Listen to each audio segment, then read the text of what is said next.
The vice president, J.D. Vance, thought he was in control, until Jasmine Crockett revealed a sealed document that flipped the entire narrative live on camera.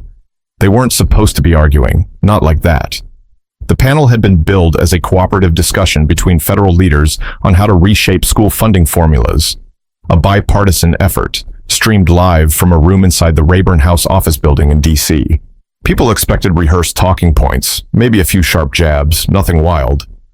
But halfway through the second hour, Vice President J.D. Vance leaned into the microphone, gave a little smirk, like he always does when he's about to drop something that'll trend, and said, "Maybe we should both take an IQ test to settle this once and for all." It wasn't shouted. It wasn't even sarcastic. That's what made it sting.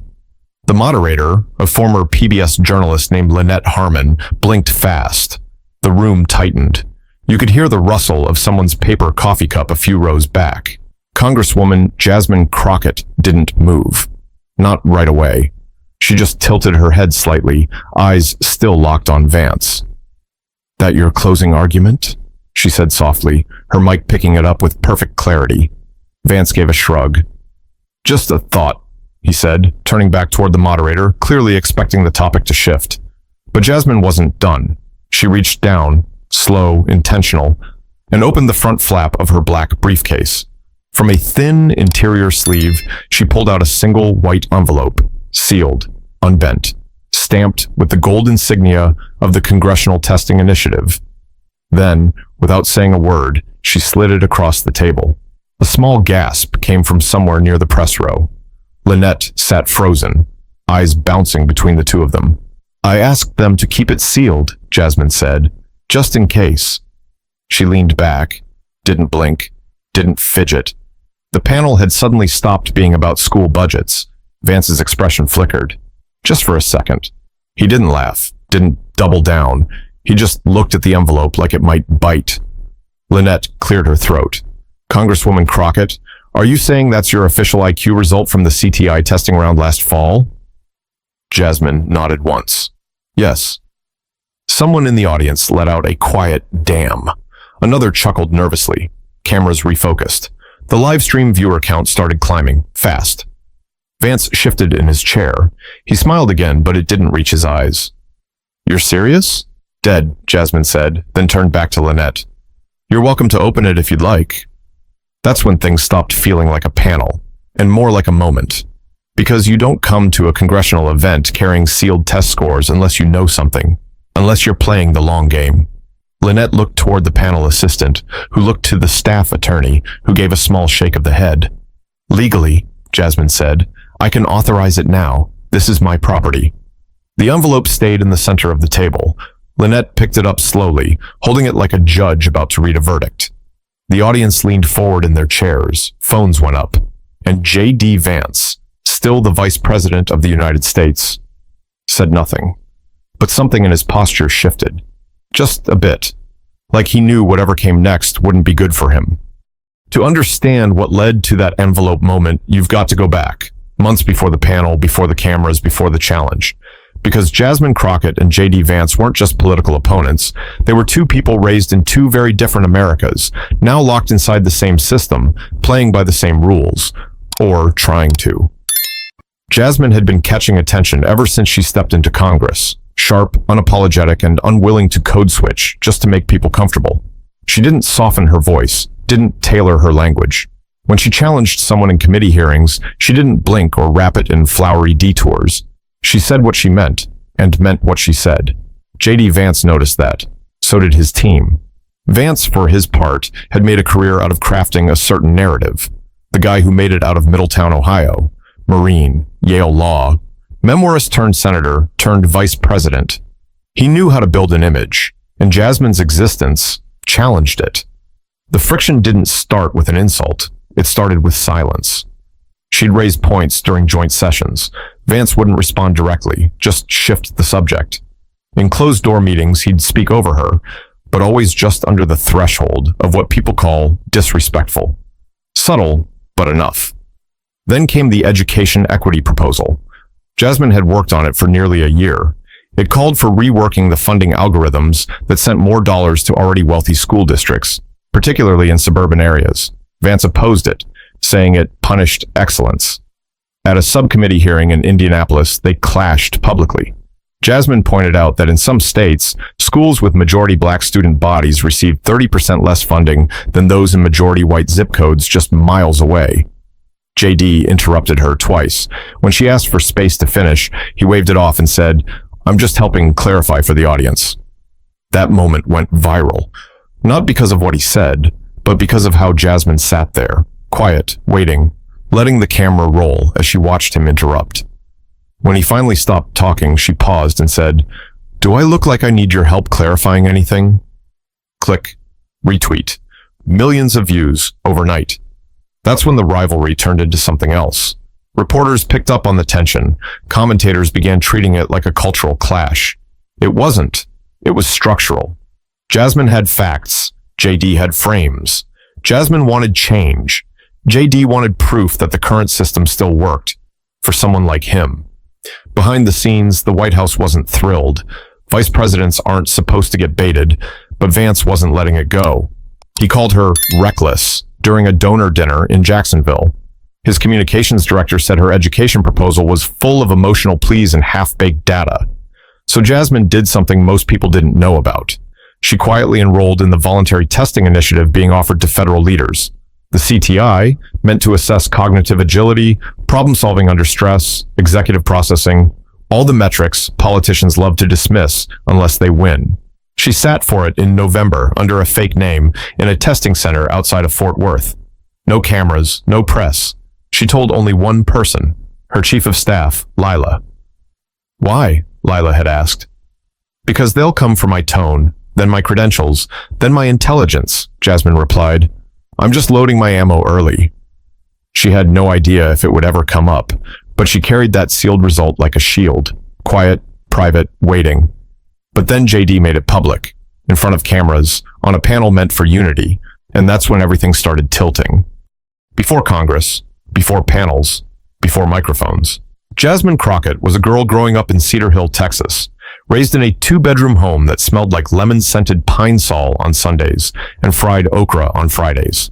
Her mother, Renetta, worked double shifts as a nurse at Charlton Methodist. Her father, Desmond, drove freight between Dallas and Odessa, home only 2 weekends a month. But Jasmine didn't complain. She learned to be independent early, not because someone told her to, but because there wasn't another option. At 10, she figured out how to stretch a box of cereal to last the week. At 12, she was balancing her mom's checkbook, sounding out long words on the mail to make sure the bills were being paid. School was her outlet. She loved logic puzzles, word problems, history debates. She didn't care if it made her a target. When other kids clowned around during science drills, Jasmine was the one asking follow-ups. One of her teachers, Mr. Hobbs, 7th grade, once asked her to stay after class. She thought she was in trouble. Instead, he handed her a book on Thurgood Marshall. "You might need this someday," he said. "Don't let folks shrink you." That line stuck. Years later, she repeated it at her swearing-in ceremony.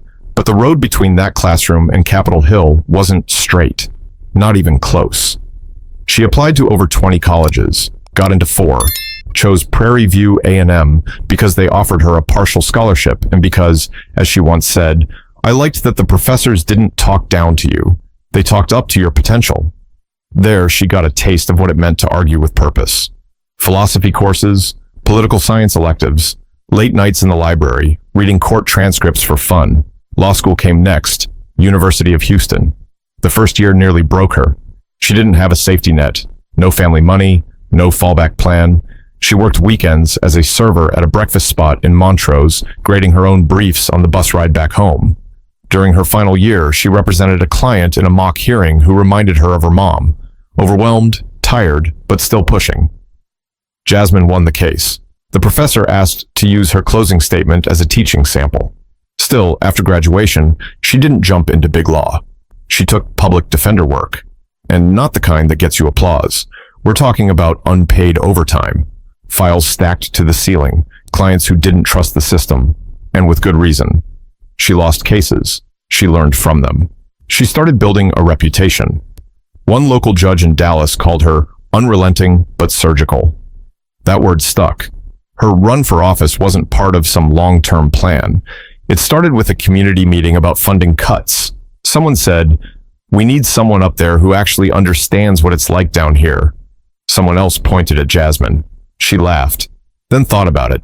She ran, she won, by 400 votes. Each time she showed up in Washington, she brought that same energy, precise, sharp, zero interest in performative arguments. She didn't grandstand, but when she spoke, people leaned forward. Not everyone liked her style, especially not the ones used to being interrupted politely instead of corrected precisely. Still, she stayed ready. That envelope? She didn't keep it because she wanted validation. She kept it because she knew how fast people shift the conversation. One day it's, "You're loud." Next it's, "You're angry." Then, "You're not qualified." So she prepared her defense in advance, quietly. But preparation only matters if there's a moment to use it. And thanks to JD, that moment had finally come. JD Vance didn't stumble into politics. He calculated every step like a chessboard, one where the rules bent slightly in his favor. Born in Middletown, Ohio, raised by his grandparents after bouncing through unstable stretches with his mother, JD built his origin story on survival. And for a while, it worked. His best-selling memoir painted a raw picture of growing up poor and white in a fading steel town. Media outlets couldn't get enough. The voice of forgotten America, they called him. But by the time he reached Washington, he wasn't forgotten at all. He was polished, coached, bankrolled. He'd swapped steel town sweat for designer suits, a Yale law degree, and speaking gigs across conservative think tanks from Omaha to Orlando. Vance was smart, no doubt about it, but he had learned to lean on performance just as much as policy. During Senate hearings, he often paused just long enough to make sure the cameras were aimed before he asked his gotcha questions. He had a tone, confident, measured, just dry enough to sound like he'd thought about the issue longer than anyone else in the room. And it worked. He coasted through a Senate term, turning viral moments into endorsements and endorsements into votes. Then, when the administration reshuffled for re-election, Vance ended up with the vice president's slot, young, calculated, photogenic enough to carry swing voters. But what unnerved his staff more than any policy debate was Jasmine Crockett. She didn't take the bait, didn't rise to his jabs, and worse, she had her own following. A base that didn't care about being polite in the press gallery. A base that remembered every interruption, every clipped headline, every side-eyed phrase. At a closed briefing in Charleston, Vance once told his press advisor, "She doesn't wait for you to finish your sentence. She lets you finish it, then buries you under your own words." That was the thing. Jasmine didn't grandstand.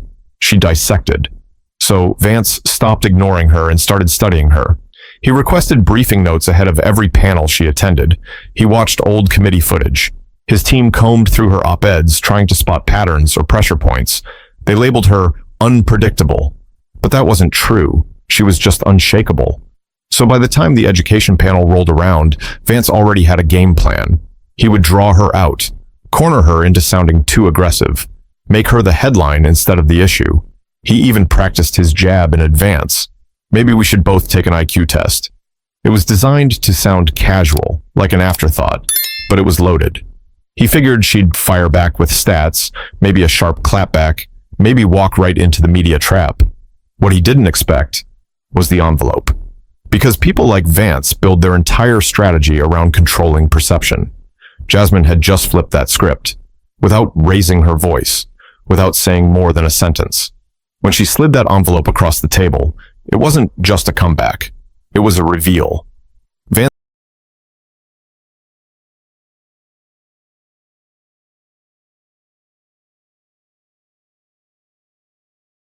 Before you leave this video, pause. Not just physically, pause within. Take a breath. Let these words settle into your heart. You came here for a reason. Maybe you're tired, maybe you're searching, maybe you're just trying to feel seen. And let me tell you, you are. You matter. Your growth, your healing, your dreams, they matter. You don't need to have everything figured out. You don't need to be perfect. You just need the courage to keep going. One step. One choice. One day at a time. Most people stop when life gets hard. But you're not most people. You're still here. Still growing. Still rising. And that is strength. You've survived things that tried to break you, and you're still standing. That makes you powerful. Your past does not define you. Your pain is not your identity. Your future is still unwritten, and it's waiting for the version of you who refuses to quit. Progress is quiet. It happens in the small choices. Choosing discipline over distraction, healing over hiding, showing up even when it's hard. That's how transformation happens. And if you're doubting yourself right now, hear this: you are enough. Not one day, today. The world doesn't need a perfect version of you. It needs the real, rising, resilient you. So make the choice to keep moving. Take that one step. Read the book. Have the conversation. Believe again. Because small steps add up, and one day, you'll look back and realize, you've become the person you once dreamed of. Like this video if you're choosing yourself today. Comment your biggest takeaway. Subscribe if you're serious about your growth. Share this with someone who needs it. This journey won't be easy, but it will be worth it. You are not alone. You are capable. You are powerful. Let this moment be your turning point. Until next time. Stay grounded. Stay motivated. Stay unstoppable.